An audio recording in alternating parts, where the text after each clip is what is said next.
Donald Trump သမ္မတကြီး Donald Trump ကလက်မှတ်တွေထိုးလိုက်တယ်ဟိုတိုင်းလှုပ်လိုက်တယ်ပေါ့လေတရားမဝင်တဲ့လူတွေဒီမလိုက်လံဖမ်းဆီးနေမနေ့ကကျွန်တော်ကရဲကကျွန်တော်ကဖမ်းတာဗျာနော်ကျွန်တော်ရုံးကပြန်လာတဲ့အချိန်ကျွန်တော်ဖမ်းတာဟုတ်လားဆိုတော့သူအလုပ်တာဗျာဖမ်းလို့တော့မရဘူးပေါ့ဗျာပြောချင်တာကတော့စနိုးကြနေတော့ကျွန်တော်က highlight မီကိုတောက်လျှောက်ဖွင့်ပြီးမောင်းလာတော့ရဲကကျွန်တော်ကလိုက်လာတာဒါပဲဟိုတစ်ဖက်ကလာမဲ့ကားတွေအတွက်အန်ဒီဖြစ်နိုင်တယ်ဆိုပြီးတော့အဲ့သဘောနဲ့ကျွန်တော်ကားရပ်ပြီးတော့ဖမ်းတာကျွန်တော်ပြောတယ်စနိုးတွေကြာနေတယ်ကြာရင်တော့ငါဒီမီထိုးပြီးမောင်းလာသူကအဲ့လိုတောက်လျှောက်မောင်းဝင်မရှိဘူးပေါ့ဒီသဘောပါဟိုအမေရိကန်နိုင်ငံမှာရှင်းတယ်သူ့လို့တာကိုလို့တာဟော sorry အဲ့ဒါဆိုတော့ကျွန်တော်မလုပ်ဘူးပေါ့ပြီးတော့အချင်းနေတွေလောက်ကင်နေအဲ့ဒါတွေကြည့်ပြီးတော့သူတွေ့သွားတယ်ဟာမင်းကဘာကောင်ငါဘာကောင်ငါအဘကိုဖုံးဆက်လိုက်မယ်ငါအမေကိုဖုံးဆက်လိုက်မယ်လည်းမရှိဘူးဗျအမေရိကန်မှာဟုတ်တယ်မင်းပြောတာမှန်တယ်တောက်လျှောက်ကြီးဖွင့်မောင်းတာတော့ဒါအဆင်မပြေဘူးโอเคအဲ့ဒါငါလက်ခံတယ်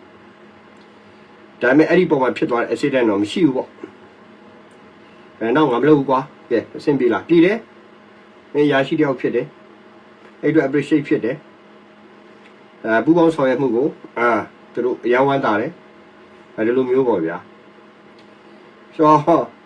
ဟိုအဘတွေအမတွေတိလို့ဟဲ့အောင်မင်းဘာကောင်လဲငါဆေးရလားတားရလားဒီလိုတော့မရှိဘူးဗျအမေရိကန်မှာသူ့လို့တယ်သူ့တာဝန်သူထမ်းဆောင်ကြတာrespect to each other ပေါ့ဗျာတယောက် respect အကုန်ရှိတယ်ဒါမျိုးရဲမှမဟုတ်ဘူးဗျာအားလုံးဒါကိုကျွန်တော်ပြောတာဆိုတော့ကျွန်တော် ID ယူတယ်သူစစ်တယ်ကျွန်တော်ဘာမှန်းသူသိသွားတယ်ဒါမျိုးပေါ့ဗျာဆိုတော့ဗမာနိုင်ငံနဲ့ပတ်သက်လို့အခုဒီမှာရှိနေတဲ့အခြေအနေကိုပြောပြချင်တယ်အမေရိကန်မှာမွေးတဲ့ကလေးတွေကိုချက်ချင်းနိုင်ငံသားပေးရမယ်ဆိုတဲ့အခြေအနေမှာပထမဆုံးအခုဟိုဘက်ကဗာလဲဗမာပြည်ဘက်ကနေဦးဒီကောင်ရုရှားဟော်မုန်းနေကောင်းနေရောက်နေတဲ့ကောင်နေစင်လက်ပြောနေတာလည်းမဟုတ်ဘူးသူကဂျိုးဘိုက်ဒန်တမရဂျိုးဘိုက်ဒန်လက်ထက်မှာကိုဝန်နဲ့အမေရိကန်ကိုဝင်လာပြီးတော့အစ္စလာမစ်နိုင်ငံတွေတရုတ်နိုင်ငံတွေကမွေးလိုက်တဲ့ကလေး4 သိန်းကျော်ရှိတယ်ခင်ဗျားတို့သိအောင်ကျွန်တော်ပြောပြအဲ့4 သိန်းကျော်အားလုံးနိုင်ငံသားဂျိုးဘိုက်ဒန်ပေးခဲ့တာကိုဝန်နဲ့အမေရိကန်နိုင်ငံကိုဝင်လာပြီးတော့မှအမေရိကန်မှာကလေးမွေးပလိုက်တာမွေးပြီးတော့တို့ကအဲ့ဒီကလေးကိုပါရင်ခွင်ပိုက်ပြီးပြန်သွားတာအမေရိကန်နိုင်ငံ Social Security Number ကိုရသွားပြီးရင်အဲ့ဒီကလေးနည်းနည်းလေးအရွယ်ရောက်လာမယ်ဒါမှမဟုတ်လေအခြေအနေတစ်ခုရောက်လာရင်တို့ကစီးပွားရေးရပဲဖြစ်အကြမ်းဖက်မှုရပဲဖြစ်ပြန်ဝင်လာမှာဒါကိုတမ္မရာကြီး Trump ကတားမြစ်ချင်တာဒါပဲရိုးရှင်းလေးပဲနော်ဟိုရုရှားတုတ်ကိုခေါင်းထဲရောက်နေတဲ့ကောင်လည်းတိအောင်ပြောတာကျွန်တော်ကအဲ့လိုပြောတယ်ဆိုတာရိုင်းနေမထင်နဲ့ဟုတ်ဒီကောင်ရေးတဲ့စာမှာရုရှားကလွှဲရင်ဗုဒ္ဓတောင်မှငရဲပြည်ရောက်နေတဲ့ပုံစံမျိုးရေးတာဒါကျွန်တော်အမှန်ပြောတာတက်လားဒီကောင်အင်တာနက်လေးကောက်လိုက်တယ် Google လေးခောက်လိုက်တယ်အဲ့မှာပါလာတဲ့သတင်းတွေကြည့်တယ်ဒီဘက်က agent အနေနဲ့တိပြီးတော့တကယ်ဟိုတင်းတွေကိုဒီကောင်တိတာလည်းမဟုတ်ဘူးဒါဘဝမှာဆရာကြီးခင်ကြီးတော်မှဒီကောင်ရေးဆရာဒီကောင်အခင်းရေးဆရာညီမစစ်တာဒီကောင်ဆရာတင်တာဟုတ်လည်းမဟုတ်4 သိန်းကျော်စဉ်းစားကြည့်ဂျိုးဘိုက်ဒန်လက်ထက်မှာပေးလိုက်တာကိုဝန်နဲ့ဝင်လာဒီမှာမွေးလိုက်တယ်အဲ့ဒါဒီအားလုံးနိုင်ငံသားဖြစ်နေထွန့်ဒါတွေကိုလည်းစီစစ်မယ်မစ္စတာထွန့်ဒါကိုပြောတာနော်ဒါရှင်းတယ်လေအမေရိကန်နိုင်ငံလေသူ့လုံခြုံရေးအဲ့ဒီကလေးတွေကလည်းဒီမှာမရှိဘူးအဲ့ဒီအနောက်ပိုင်းက background history ကိုလူတွေမသိဘူးဗျဒါကိုကျွန်တော်ပြောတာဆိုအဲ့ဒီကလေးတွေနိုင်ငံသားဖြစ်ခွင့်ရပါစေမရပါစေလေကျွန်တော်ပြောတာမဟုတ်ဘူးဒါလည်းကျွန်တော်တက်ပြောတာနောက်တစ်ခု မြန်မာနိုင်ငံသားတွေပဲဖြစ်ဘသူပဲဖြစ်အခုထွက်ဖမ်းနေပေါ့ကျွန်တော်တော်များဟက်လိုက်လေးတင်မောင်းမိတာတော့မှစစ်ပြီးတော့မင်းဘာလုပ်နေလဲမင်းအလုတ်ကဘာလဲလို့မေးတာပဲဒါသူ့လို့သူလုပ်နေတာပဲမှားရင်တော့စစ်ဆေးမယ်မေးမြန်းမယ်အဲ့ဒီမှာမခိုင်လို့ရင်တော့အရေးယူတာရှိမယ်ဗျာဒါကိုပြောတာဆိုတော့အခုဖမ်းနေတဲ့လူတွေကလည်းဟိုရွှေ့ပြောင်းဝင်ရောက်လာပြီးတော့မင်းရွှေ့ပြောင်းဝင်ရောက်လာပြီးတရားမဝင်နေထိုင်နေလားဆိုတဲ့ဖမ်းတဲ့လူတွေမဟုတ်ပဲနဲ့အရက်တော့ပြီးကားမောင်းတဲ့ကောင်းမရင်းကျင်တဲ့ကောင်းဓမြတိုက်တဲ့ကောင်းသိတယ်မလားအဲ့လိုကောင်းနေအဲ့ဒီ background တွေကိုအရင်ရှာပြီးအရင်ဖမ်းနေတာအဲ့ဒီကောင်းနေပြောနေတာလည်းမမှန်ဘူးဗျာအမှန်တော့နော်ကျွန်တော်ဖာပြောစရာလည်းမရှိဘူးဒါကျွန်တော်အမှန်တိုင်းပြောတာဆိုတော့နောက်တစ်ခုဗမာတွေဒီမှာရောက်လာပြီးတော့အဆိုင်လန်လည်းမလျှောက်ဘူး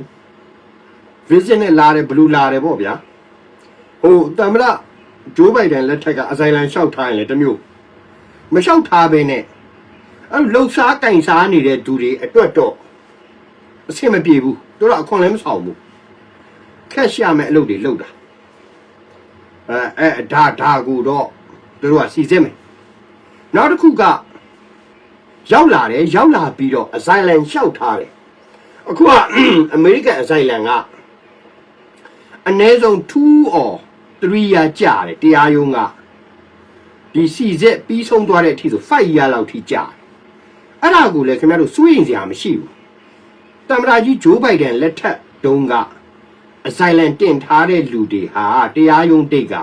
ချက်ချင်းလာတာမဟုတ်ဘူးမဟုတ်တဲ့အတွက်အဲ့ဒီလိုအမေရိကန်ရဲ့အခြေခံဥပဒေအရဒါအကျုံးဝင်တဲ့အတွက်ဒီလူတွေဝတ်ပါမဲ့လဲထုတ်ထားပေးတယ်အလုပ်လဲလုပ်နေလို့ရတယ်ရတဲ့အတွက်တရားရုံးကနောက်ဆုံးမင်းရဲ့တင်ပြမှုရှောက်လွဲမှုတွေဟာခိုင်လုံခြင်းမရှိတဲ့အတွက်ငါတို့လက်ခံနိုင်မှုမရှိဘူးမင်းရဲ့ဒီခုလုံငွေလျှောက်ထားမှုပယ်ချလိုက်တယ်ဆိုတော့မှပြန်ရမယ်အဲ့ဒီအချိန်မှာတမရထရန့်တော်မှ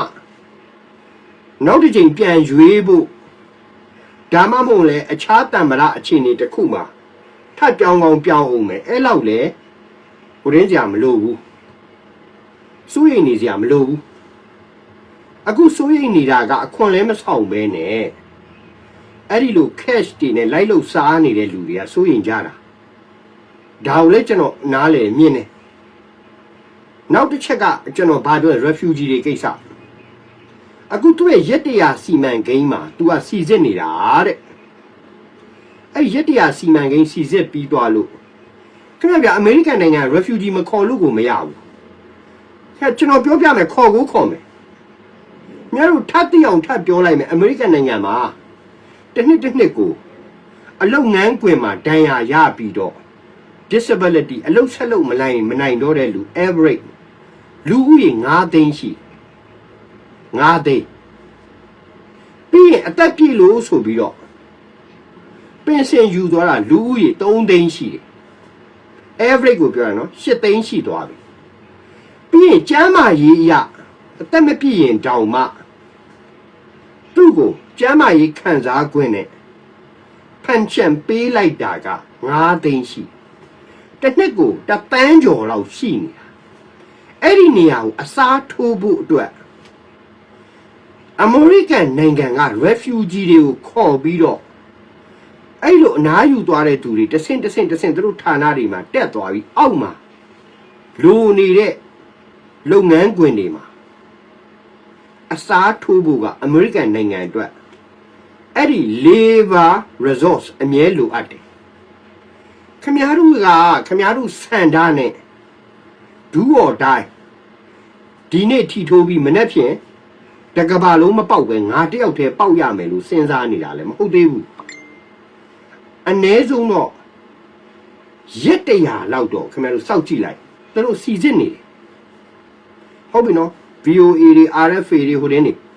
အဲ့ဒီသတင်းဌာနတွေကြီးညာနေတာမှားနေတယ်လို့တော့ကျွန်တော်မပြောဘူးသူတို့ကဘာလဲဆိုတော့ခင်ဗျားတို့ထဲ့လှော်ပေးနေတာဒါကျွန်တော်အမှန်ပြောပြတာဥပမာရခိုင်မှာဖြစ်တယ်ဟိုတနေ့ကစစ်တုပ်ပန်း2 ယောက်ကိုတတ်ဖြတ်တယ် 45 right ကတင်ပြတယ်ဟုတ်တယ်45 right ကသူတင်ပြရမယ်သူ NGO လုပ်ငန်းသူတင်ပြတာဟိုဘက်မှာဖြစ်နေတဲ့အခြေအနေတွေကိုလည်းသူအသေးစိတ်သိပြီးတင်ပြတာမဟုတ်ဘူးဒါကိုအာရခတက်တော်ကလည်းအရေးယူဆောင်ရွက်ပြီးသားဖြစ်တယ်ကျွန်တော်ကလည်းဟိုတနေ့အကြံပြုတယ်ခင်ဗျားတို့ဘလို့အရေးယူဆောင်ရွက်တယ်ဆိုတော့ဒီ document นี่ဆောင်ရွက်ပုံလေးတွေတော့စနစ်တကျချပြဖို့လိုအပ်တယ်ဘာလို့ဆိုဘုံမင်းအောင်လှိုင်တို့ဟို2019လူမျိုးလုံးတပ်ဖြတ်မှုကြီးပြီးသွားလို့ကဘာကတွန်းအားပေးလာတဲ့အချိန်2018 10လပိုင်းမဟာဘဒုဆိုပြီးတော့ထောင်နှံနေပေးပြီးတော့2019 3လပိုင်းမှာအကုန်လုံးပြန်လွှတ်ပြီးဥပိုင်မှာဒရိုက်တာအဖွဲ့တော်ခန့်ထားသေးတယ်အဲ့လိုတော့ဖြစ်လို့မရဘူးဒါကိုပြောတာအခုဘုံမရောက်လည်းဥပိုင်ဒရိုက်တာထဲမှာအဲ့ဒါမောင်တော်မှာတိုက်ခဲ့တဲ့အဓိကအရေးပါတဲ့ကောက်တွေဒရိုက်တာဘုတ်တယ်မှာကျွန်တော်တို့မှာစင်းနေရှိတယ်မပြောသေးတာရုပ်ဒီအတန်ဒီနော်အဲ့ဒါတွေကတစ်ချိန်ကျရင်ထွက်လာလိမ့်မယ်ကြည့်နေလိုက်ကမကြီးအရန်ပွင့်လင်းသွားပြီဆိုတော့ဒါကြောင့်တမရာကြီး Trump ရက်တရာမှာဒါတွေသူစီစစ်နေတယ်ဆိုတာအမေရိကန်မှာဒီလိုအပ်ချက်တွေရှိတယ်ခင်ဗျားတို့မပူနဲ့မှန်ကန်နဲ့ရောက်လာဘူးအမှကြော်တက်လာတဲ့လူတွေလည်းရှိတယ်NUG နဲ့ပေါင်းပြီးတော့ဟို NGO တွေနဲ့ပေါင်းပြီးတော့ကြိုစောရောက်လာတဲ့လူတွေကြိုစောပြီးတော့ဗမာပြည်တပြည်လုံးကိုပေါ့ကွာဒီမှာတခါတဲ့အနေကောင်းအစားကောင်းနဲ့ထုတ်ကြွားနေတဲ့လူလည်းရှိတယ်အလှခံချမ်းသာပြီးဗမာပြည်ထိုင်ဆဲနေလူလည်းရှိတယ်ကျွန်တော်သိတယ်ဟုတ်လားတိတ်ပြီးတော့လူနာမည်တွေအရတော့မပြောချင်ဘူးကျွန်တော်ဒုက္ခတွေရဲ့ဘဝကိုကျွန်တော်ကိုယ်တိုင် UN မှာလုပ်ဘူးတဲ့အတွက်ကျွန်တော်တွေ့ခဲ့ပြီးပြီသူတို့ခေါင်းပုံဖြတ်ခံရတာအရန်များတယ်နော်လေသူတွေစားသွားတာကိုသူတို့ခံရတယ်ကျွန်တော်ဒါတော့ပြောတယ်ဒါတကယ်ကိုရှိတယ်ဗမာပြည်မှာမဟုတ်တကဘာလုံးရှိတယ်ဒါကျွန်တော်အမှန်ပြောတာကျွန်တော်အဲ့လိုတော့မဟုတ်တာမပြောဘူး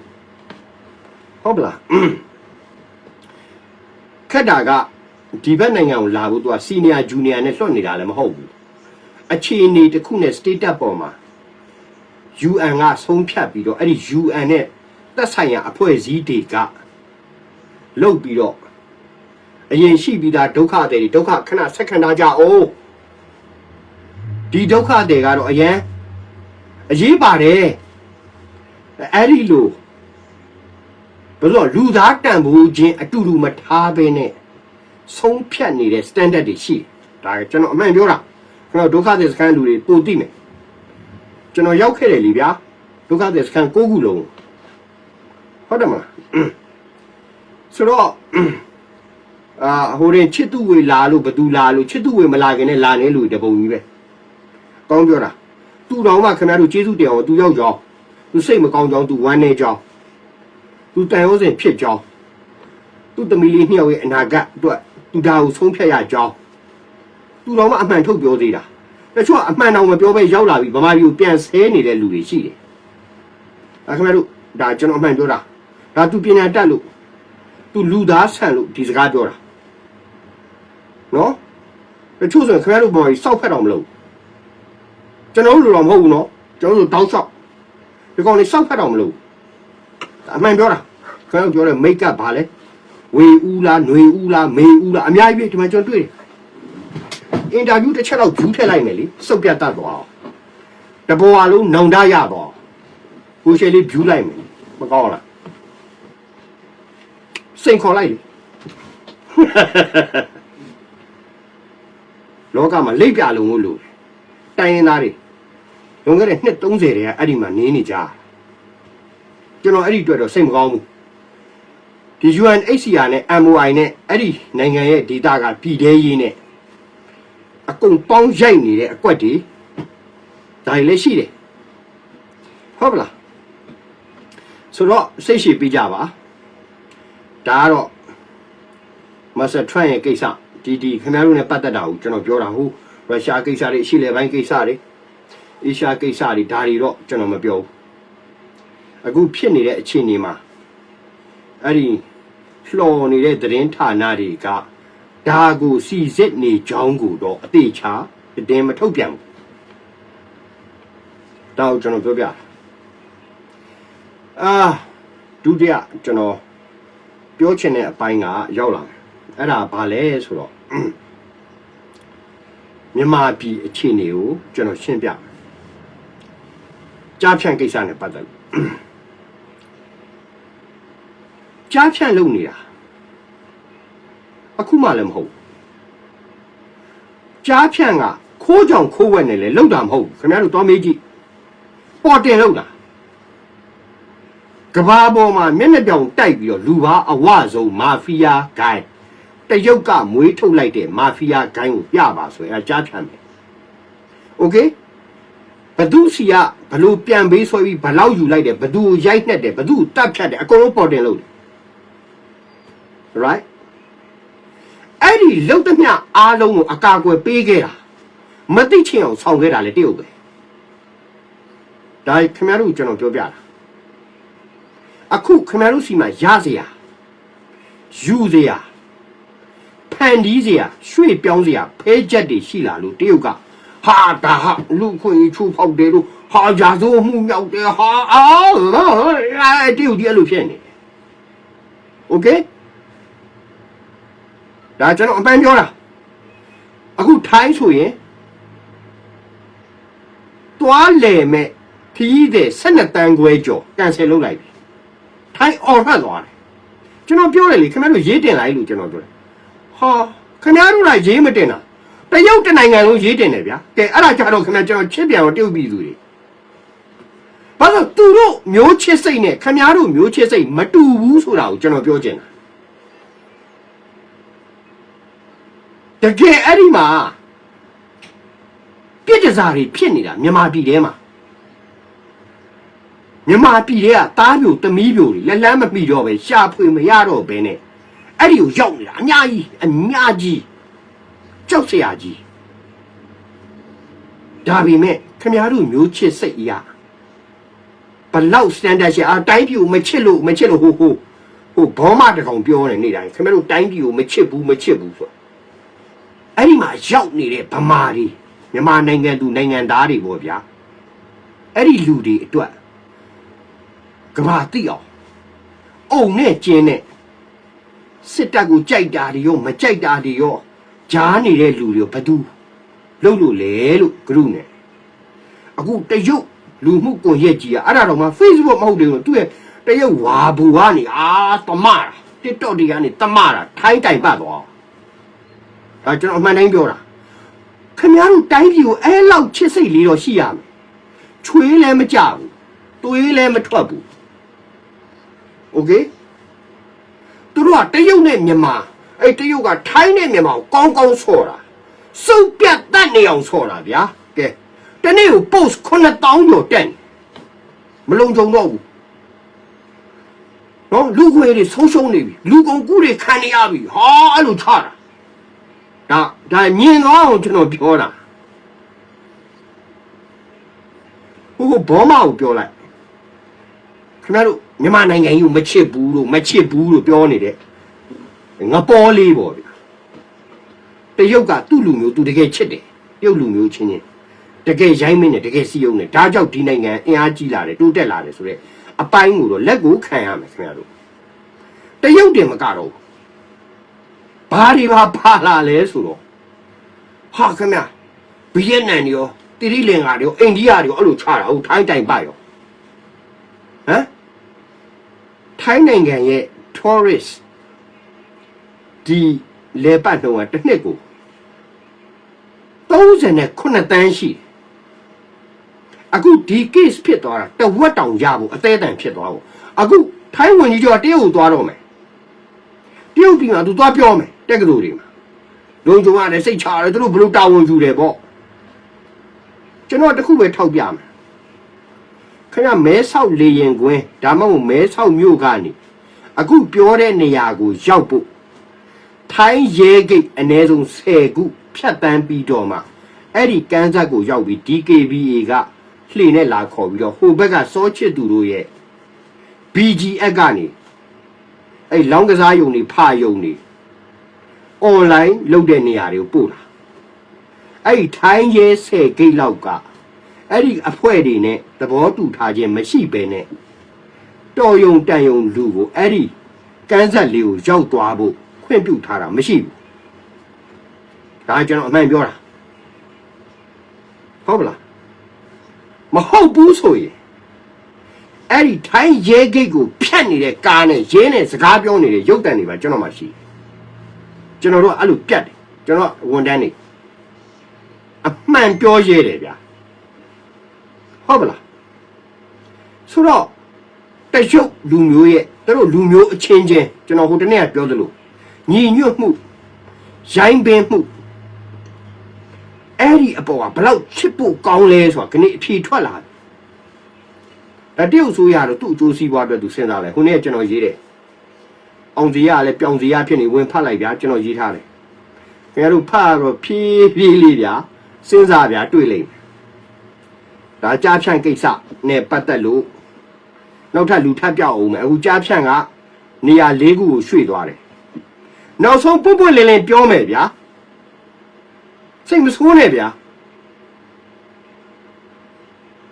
မြန်မာနိုင်ငံရန်ကုန်မြို့ကဝေဇီယန္တာလမ်းတစ်လျှောက်လုံးမှာဖွင့်ထားတာကြားဖြန့်ကြီးပဲလားမြန်မာစစ်တပ်ကအကြီးအကဲတွေနဲ့မသိဘဲနဲ့ဖွင့်ထားတဲ့အရက်ဆိုင်တွေဘားဆိုင်တွေအနှိတ်ခမ်းတွေတခုမှမရှိဘူးကျွန်တော်တနေ့ကောင်းကောင်းဆော်အောင်ကြည့်ရုပ်တန်နေနဲ့လာဟုတ်ပြီနော်မင်းအောင်လိုက်မင်းအောင်ငါစိန်ခေါ်လိုက်မင်းတို့ပေးထားတဲ့ဝေဇယန္တာလမ်းကြီးတစ်ခုလုံးတင်ကန်းညွန့်မြို့နေအကုန်ကြားဖြတ်မင်းတို့နဲ့ရိုက်စားထားတာငါအကုန်သိအဲ့ဒီမှာမင်းတို့ပါကင်ဖောက်တာတွေပါကင်ဖွင့်တာတွေလုပ်ပြီးတော့မှနေဆက်တွေထပ်ပို့ပြောလိုက်တိုင်းပြည်မချစ်ဘူးဝေဇယန္တာလမ်းကိုဘိုဒူဇာနဲ့ထိုးလိုက်ကြားဖြန့်ပိုးဟတ်တွေပဲမြေကြီးပေါ်မှာတွေ့ရโอเคတေချာအောင်ပြောတာနော်တရင်အချက်လောက်အပိုင်ပေးတာပိတ်လိုက်ဟိုဘက်ဒီဘက်အကုန်မိတယ်မူရဲ့ဆေးဝါးဘောင်းစုံရတယ်ဟုတ်လားဟိုတိုင်းပြည်မချစ်ဘူးပြောတဲ့ကောင်တော်မှာဒီကောင်ပဲပြောမှကိုယ်တော်ကြားဘူးတဲ့ happy water တဲ့သူတော်တောက်ဘူးတဲ့အဲ့လိုမျိုးမူရဲ့ဆေးဝါးမူရဲ့ထုံထိုင်းစီတော့အရာအဲ့လောက်ပေါ်တာအဲ့တိုင်းပြည်မချစ်ဘူးမချစ်တာသူ့အမေ့လင်နေမချစ်တာသူမသိဘူးဟောနိုင်ငံရေးပါတီတွေကိုတိုက်ခိုက်လိုက်ဟိုတောင်တိုက်ခိုက်လိုက်အခုဟာစစ်တပ်ကိုဘယ်လိုလုပ်ရမလဲလူ9000ပဲရှိတယ်မင်းတို့လူ9သိန်း4သိန်းခွဲကျော်9သိန်းရှိတဲ့ကောင်မတိုက်နိုင်မင်းညွတ်လို့လေညီညွတ်ဖို့ကျွန်တော်ပြောတယ်စုပေါင်းဖွဲ့ဖို့ကျွန်တော်ပြောတယ်လေညီနောင်3ဘွဲ့မဟုတ်10ဘွဲ့ဖြစ်ဖို့ကျွန်တော်ပြောခဲ့တယ်လေမင်းတို့ခုနှစ်ထိရတာမဖြစ်ဘူးလေဟုတ်တယ်မလားအခုဆိုရင်ငါးစားတစ်ဆဖြစ်နေတကယ်ပြောတာဗမာတနိုင်ငံလုံးမှာတော်လှန်နေတဲ့အင်အားစုနဲ့တခိုးကြဘိုးလူလေးအောက်တန်းစားလူရုပ်မာရဲ့အင်အားစုခင်ဗျယူနီဖောင်းဝတ်ပြီးတော့လမ်းပေါ်မှာထွက်လျှောက်ရတဲ့ကောင်ရှိတာငါမြန်မာစစ်တပ်ကစစ်ဘိုလ်ပဲဆိုပြီးတော့စောက်ကြွားနဲ့ဟိုးတစ်ခက်ကလို့မဆလာခက်ကလို့အိတ်ကလေးဆွဲပြီးတော့စုလေဖျားလန်းလို့ပါအဲ့လိုမျိုးပေါ့လေရှောက်ရဲတဲ့ကောင်ရှိလို့လားတွေ့တဲ့ကောင်ထားရိုက်မယ်ခက်ကြီးလေအဲ့လောက်ကိုနဲသွားဒါကိုပြောတာနော်လူတို့အချစ်မြတ်တာတွေအဲ့လောက်ရနေတာဒါကျွန်တော်အမှန်ပြောတာဆိုတော့အကောင်တခိုးချဘူးတွေလေအောင်တန်းစားလူရုံမှာလူတို့ကမြင်ဒီကောင်လူရုံမှာဒီကောင်တခိုးဒီကောင်ချဘူးဒီလိုပဲနားလဲတော့တာဟာတိုင်းပြည်ရောပြပရန်တွေရောဘာရန်တွေရောညာရန်တွေရောတူလားဟာရန်သူမျိုး9ပါးရန်သူမျိုး10ပါးငါဟာအကုန်ကာကွယ်ပေးတဲ့ကောင်လို့မမြင်တော့ဘူးအဲ့ဒီရဲ့ mindset အချင်းပြောင်းရဲ့အခွင့်အရေးကိုဒီတော်လှန်နေတဲ့အဖွဲမပြောနဲ့ NUG ဆိုတဲ့ပြောရင်တော့ခင်ဗျားတို့ကျွန်တော်ကိုဆဲအောင်မယ်ကျွန်တော်ဒီကောင်နေရဲ့အမျိုးတွေဆွေတွေဒီမှာရောက်နေတာလေကျွန်တော်တွေးရတယ်ဗျာနေတာထိုင်နေတဲ့ပုံစံတွေလည်းတွေးရတယ်ဗျာကဲကျွန်တော်တော့ပြောလိုက်တယ်ဆရာကူရှယ်လေးရေကျမတို့ကဒီလိုပဲနေပါလားနော်ဘာဖြစ်ပါလဲနော်ညာဖြစ်ပါလဲလားအဲ့လိုမျိုးတလားဟိုမှာတော့သေနေတယ်ပြက်နေအုံနာကြိုးကန်းနေဖြစ်နေအခုမှတွက်လာတာ ကျွန်တော်အရင်မျက်စိနှလုံးကွယ်သွားတဲ့လူတွေကိုကျွန်တော်ထိုင်းရောက်တုန်းကဖျားသုံးစုလမ်းကနေဆွဲထုတ်ပြီးတော့စံကရပူရီမှာသူတို့အတော်စီကိုပို့ပေးခဲ့တယ်ဆိုတဲ့အကြောင်းအရာကျွန်တော်ပြောဘူးတယ်ဒီကလေးတွေတက်ကလူចောင်းသားလေးတွေနော်ညီကိုနှစ်ယောက်ဒါလည်းကျွန်တော်အမှန်ပြောခဲ့တာဩအခုကြတော့ကျွန်တော်ဘာလာပြောလဲဆိုတော့အန်ယူဂျီလူသစ်ခေါ်နေပြီတဲ့ခင်ဗျားဝင်လို့ပါလားတဲ့အကုန်ခိုးသွားပြီခေါင်မိုးတော်မရှိတော့ဘူးနိုင်ရန်လည်းမရှိတော့ဘူးတိုင်တော်မှရိုက်နေတာဗျာအဲ့ဒါကိုတယောက်မှလည်းရေးမိဘူးအဲ့ဒါကြီးကိုကျွန်တော်တို့ကပြန်လုပ်ပေးရမယ်စောက်ချိုးမပြေတာကိုပြောတာနော်ကျွန်တော်ရိုင်းတာမဟုတ်ဘူးဒါတွေဖြစ်နေတာကိုခင်ဗျားတို့ပူပေါင်းဆောင်ရွက်ရင်တစ်ဖက်ကိုလည်းအေးအေးယူတစ်ဖက်ကိုလည်းပြန်လဲတီဆောက်မိုးမှန်ကုတ်ကဲမဲ့ဘယ်လိုလာမှာအခုခိုးတဲ့ကောင်တွေကခိုးဆိုးတဲ့ကောင်တွေကဆိုးဟိုဘဘီစီမှာအောင်မျိုးမင်းပြောသလိုပေါ့ကျွန်တော်တို့လည်းပြောပါကျွန်တော်တို့လည်းတိုင်ပါတစ်ဖက်တည်းကိုလည်းဟာမင်းတို့လူလေတိတ်လှုပ်လွန်းနေမင်းတို့အန်ယူကြီးရိုးရိုးရှင်းရှင်းလေးငါအကြံပေးလိုက်မယ်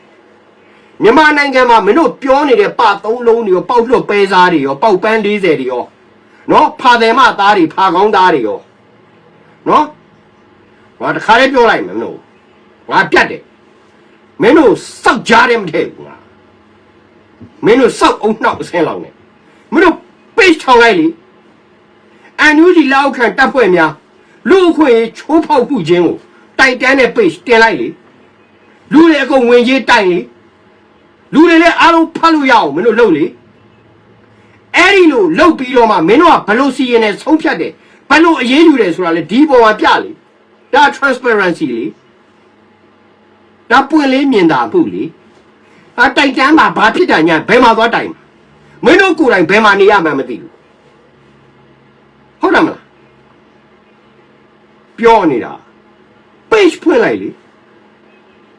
website ထောင်လိုက်လေအဲ့ဒီပေါ်မှာဖြစ်တဲ့ပြဿနာမှန်ကန်တက်တည်တက်ကာရအချက်လက်နဲ့ဝင်းရောက်ရေးပေးနိုင်ဖို့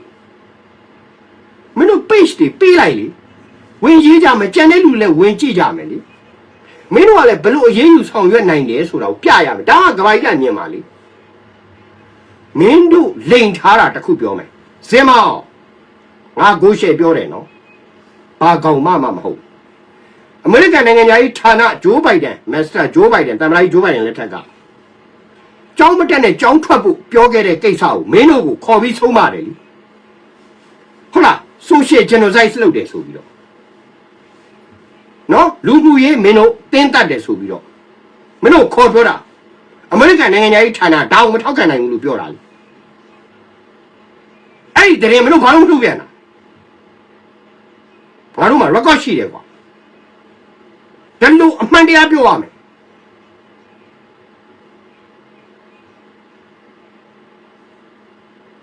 ဒါမင်းတို့လောက်ရမယ်အပိုင်းကိုငါပြောလိုက်ပြီနော်အကြံပြုတ်ပါဆိုလို့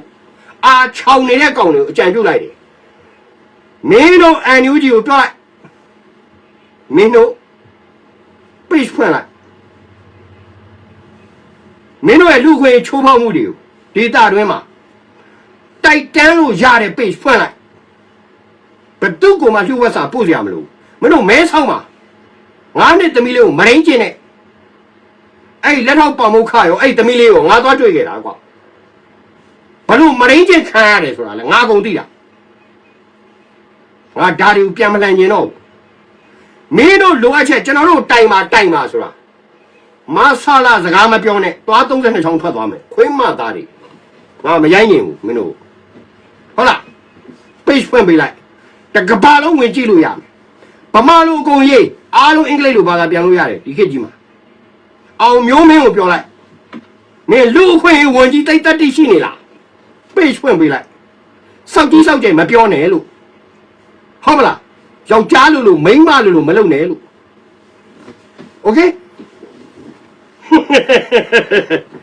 ဒါ right way ပဲကွာလူလည်းမလုပ်ချမ်းပါနဲ့လူသားတွေပဲကွာ BBC ကမေးတဲ့ကောင်ကငါလိုကောင်ဆိုရင်အဲ့ကောင်ကျွန်းပြန်သွားမယ်အဲ့လိုတိုင်တန်းမှုဘယ်လိုလမ်းပေါက်တွေ အားလုံးသိမြင်လေ့လာနိုင်အောင်ခင်ဗျားတို့ကလည်းအရေးယူဆောင်ရွက်နေတာကိုအားလုံးသိအောင်လှုပ်ပေးထားတာရှိတာလဲဆိုတော့ဝေဖြိုးမမေးဘူးဝေဖြိုးဆိုမနေ့ကမွေးလာတဲ့ကလေးလေးကွာဒါငါအမှန်ပြောတာငါမေးပလိုက်မှာတော့ငါဆိုမေးချိုက်လိုက်မှာစောင့်ချက်ကွဲထွက်သွားမယ်ဟုတ်လားမြန်မာစစ်တပ်အဲ့ဒါမလုပ်ရဲဘူးမြန်မာစစ်တပ်လည်းမဖွင့်လာဘူးသူတို့စစ်တပ်တွေဘယ်နေရာမှာလူခွင့်ချိုးဖောက်နေဘလူတွေကိုတတ်နေတယ်ဘလူတွေသိနေတယ်အဲ့ဒါကိုတက်ရေးကြတက်တိုင်တန်းကြဆိုတာဖုံးနံပါတ်ပေးတယောက်မှမဆက်နဲ့ဆက်လို့မရဘူးမြန်မာလူခွင့်ကော်မရှင်အောင်ကဘာပယ်ပလိုက်ပြီဘာတိုင်တိုင်ဘာမှအရေးမယူလို့မဟုတ်တာတွေလောက်တာတွေကိုလည်းထိုင်ကြည့်နေလို့ဟုတ်မလားကဲတေချာအောင်ပြောမယ်2020ခုနှစ်အစပိုင်းလေးမှာကြောက်တန်းကြေးရွာစာတင်ကျောင်းညကြီးမှာစစ်တပ်ကပြစ်တက်တဲ့အကြောင်းကိုဗီဒီယိုဖိုင်နဲ့ကျွန်တော်တင်ခဲ့တယ်ရခိုင်နေကြည့်ဘူးတယ်အောင်မျိုးမင်းဘာတန်ထွက်လာတယ်ဒီဗီဒီယိုဖိုင်ထွက်မှာအဲ့ဒီအချိန်မှာအောင်မျိုးမင်းအခုအန်ယူဂျီက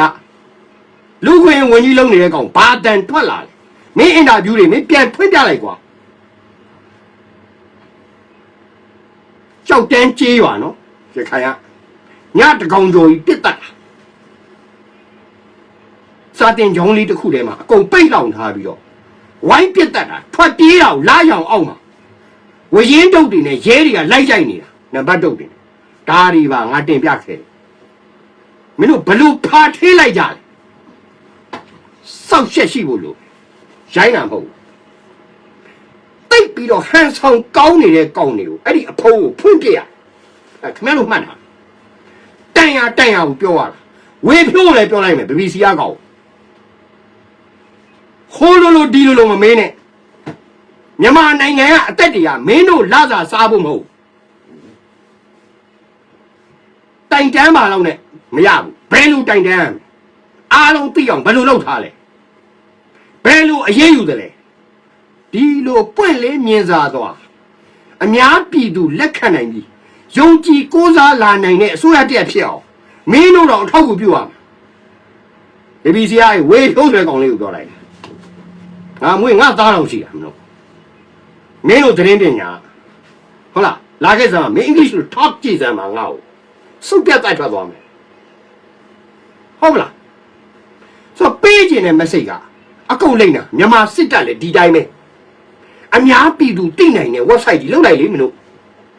တို့စစ်တပ်တွေမင်းတို့ဘလို့လူပါဝါအဲ့ပေါ်မှာတက်ရေးကွာ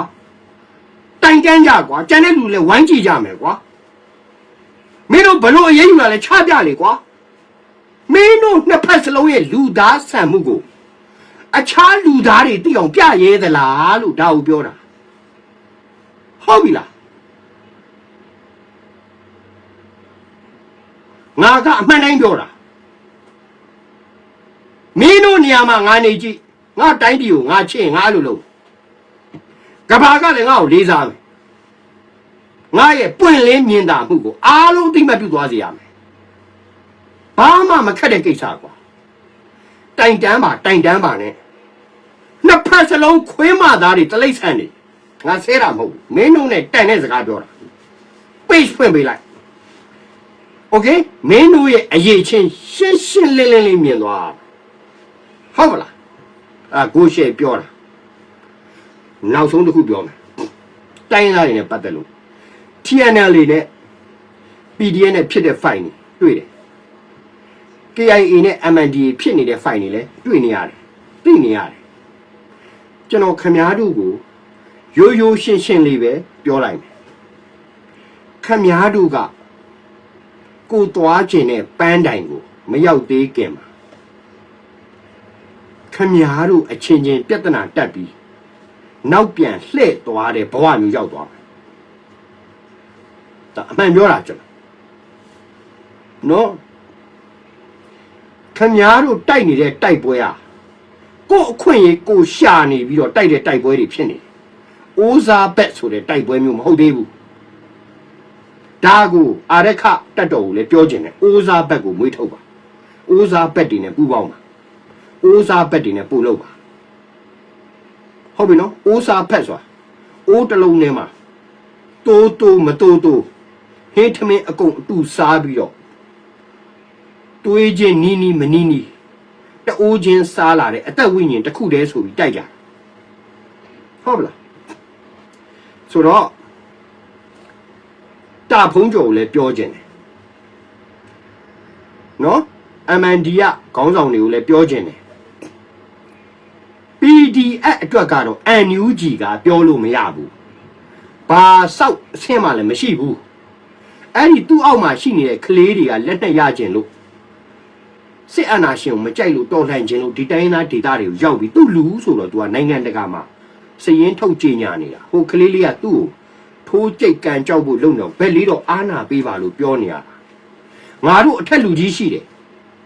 ငါတို့အထက်လူကြီးနဲ့မင်းတို့ညှိနှိုင်းစကားပြောဆောင်ရွက်ပါလို့ပြောခွင့်မရှိတာ PDF ဟိုအဲ့ဒီလူကြီးတွေကဟိုလက်တူလက်ရှိဝါပေါ့ဗျာသူတို့ကဘယ်လိုခေါ်ရင်ကျွန်တော်လက်တူလက်ရှိဝါလက်တူကောင်ကပြန်ခေါ်တာတော့မှလက်တဲ့တွေမလာဘူးခင်ဗျားတို့ဒါအမှန်ပြောလိုက်တာဒီမှာခံစားနေရတဲ့အခွင့်အရေးလုံခြုံမှုစီးစိမ်ခင်အဲ့ဒါတွေနဲ့လာမလားလို့စွန့်လွတ်ပြီးတော့ဟုတ်တယ်မလားမလာဘူးလက်တူလက်ရှိဝါကိုပြောပြလိုက်လူတက်မွေနမဲပြောင်းအဲ့ဒီကောင်တွေကန်ထုတ်လိုက်တာပဲရှိတယ်ကျွန်တော်စီးရီးယားအကြောင်းပြောပြီးဘယ်လိုတိုက်သွားလဲစီးရီးယားပြည်ပရောက်အစိုးရဘာညာဘယ်မှာရှားမှန်းတော့မသိတော့နိုင်တဲ့ကောင်အတိမှတ်ပြုတယ်ဒါပဲဟုတ်ပလားအခုဒီ PDF လေးတွေဒီလိုဖြစ်တာတောင်မှငါတို့မှာအထက်လူကြီးရှိတယ်မင်းတို့ငါတို့အထက်လူကြီးတွေနဲ့ညှိနှိုင်းစကားပြောပါငါတို့အဲ့လိုတော့မစော်ကားပါနဲ့အဲ့လောက်တော့ပြောခွင့်မရှိဘူးဟုတ်ပလားဒါကြောင့်တာဖုံးကျော်တို့ရော MNDA တို့ရော KIA ကတော့သူကနိုင်ငံရေးတော်တော်ပါနှက်တယ်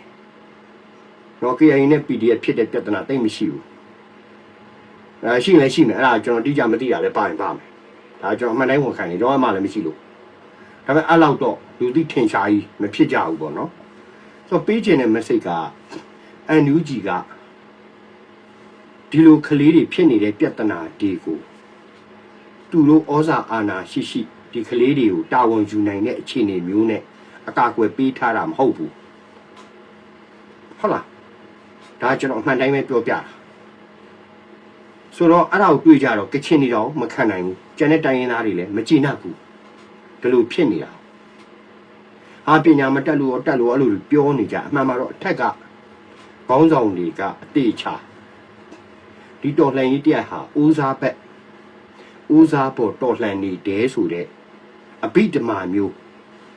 အတွေးခေါ်မျိုးမရိုက်သွင်းထားလို့မတင်ကြားထားပေးလို့ဖြစ်တယ်လို့ကျွန်တော်နားလည်တာဟုတ်မလားလက်တူလက်ရှိဝါကိုလည်းပြောပြလိုက်နော်စောက်ကူလည်းမဆိုင်ဘူးမင်းတို့ရေလည်းမတောက်ဘူးထမင်းလည်းမစားဘူးကွာမင်းတို့တိုင်းပြည်ပြန်လာခွင့်ယူမှလည်းမဟုတ်ဘူးဒါပေမဲ့မင်းတို့လွဲနေတာကိုရှင်းပြပြီးတော့ရခိုင်ကိစ္စနဲ့ခုနဖြစ်တဲ့နှစ်ယောက်ကိုလည်းပြောပြလိုက်original ကောင် on place ခင်ဗျားတို့မှာအတိအကျအရေးယူတဲ့ document စနစ်တကျဒါကိုဆောင်ရွက်ခဲ့တဲ့စီမင်းစည်းကမ်းနဲ့အတူလုပ်ခဲ့တဲ့ဥစ္စာကလွယ်လို့ကြံတာဘာမှခင်ဗျားတို့ယူဆိုင်ကြမလို့ကဘာကြီးကခင်ဗျားတို့ထက်များတယ်ဗျာမတရားလုပ်ထားတာဟုတ်လားအခုဖြစ်နေတာကအခြားကလောင်နေနဲ့ NGO ပေါင်းပြီးတော့ထုတ်ပြန်လိုက်တဲ့သတင်းကိုမြန်မာနိုင်ငံမှာရှိတဲ့တော်လှန်ရေးသမားနဲ့နိုင်ငံသူနိုင်ငံသားအားလုံးလိုက်နာရမယ်စောက်ချိုးမျိုးချိုးတာဟုတ်ပါလားအခြားကလောင်နဲ့ NGO တွေပေါင်းပြီးတော့ထပ်ပြောတာတို့ထုတ်လိုက်တဲ့သတင်းအချက်လက်ဆိုဗမာတနိုင်ငံလုံးလှဲနေလျှောက်မြင်းဆောင်မကျက်အခြားကလောင်နဲ့အချောင်ကလားနဲ့NGO တွေထုတ်တဲ့ဥစ္စာကိုလိုက်နာရမယ်စောက်ချိုးမျိုးချိုးတာဒါကိုရှယ်လေဒီနေရာမှာရပ်ပြီအမှန်နဲ့အားလုံးပြောတာကျေးဇူးတင်ပါ